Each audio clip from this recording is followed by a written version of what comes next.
क्या आपने कभी सोचा है कि हमारी गाड़ी का पेट्रोल अचानक बदल क्यों गया है? पेट्रोल पंप पे एक नया नाम सुनने को मिल रहा है, E20 फ्यूल। सरकार कहती है कि इससे पोल्यूशन कम होगा, किसानों को सबसे ज़्यादा फायदा होगा और हमारा देश का पैसा बचेगा।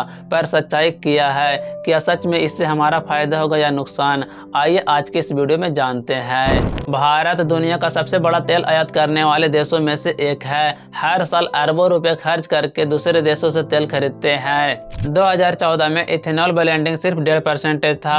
सरकार का टारगेट है कि 2025 तक पेट्रोल में 20% इथेनॉल मिलाया जाए, जिससे फॉरेन ऑयल डिपेंडेंसी कम होगा और हमारा देश का पैसा बचेगा। लेकिन E20 फ्यूल का मतलब है 20% इथेनॉल और 80% पेट्रोल। अभी तक आप E10 का यूज कर रहे थे, लेकिन धीरे धीरे पूरे भारत में E10 लागू किया जा रहा है। सरकार का दावा है कि इससे न सिर्फ पॉल्यूशन घटेगा बल्कि इकोनॉमी को भी फायदा होगा, क्योंकि पिछले 11 सालों में इथेनॉल ब्लेंडिंग से भारत ने 245 lakh metric ton crude oil बचाया है और लगभग 1.44 लाख करोड़ का बचत हुआ।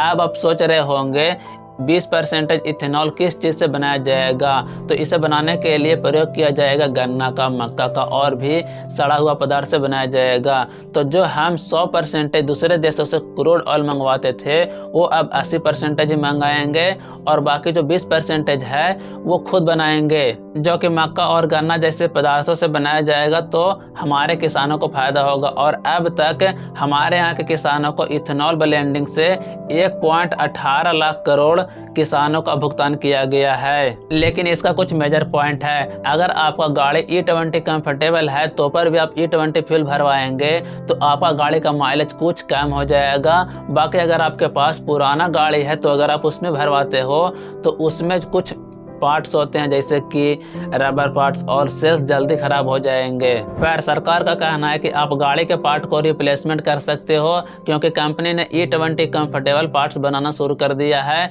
तो आप उससे अपनी गाड़ी में रिप्लेसमेंट कर सकते हो और इससे इंश्योरेंस वैलिडिटी पे कोई असर नहीं पड़ेगा।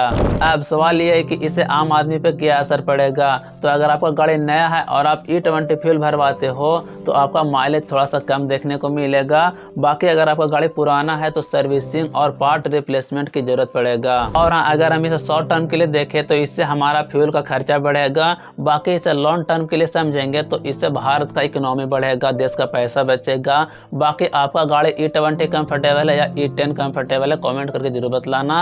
और अगर आपको समझ नहीं आ रहा है कि हमारा गाड़ी E10 है या E20 फ्यूल कंफर्टेबल है तो आप कमेंट करके जरूर बतला देना। आपको कमेंट में ही आंसर मिल जाएगा। मिलते हैं अगले वीडियो में। जय हिंद।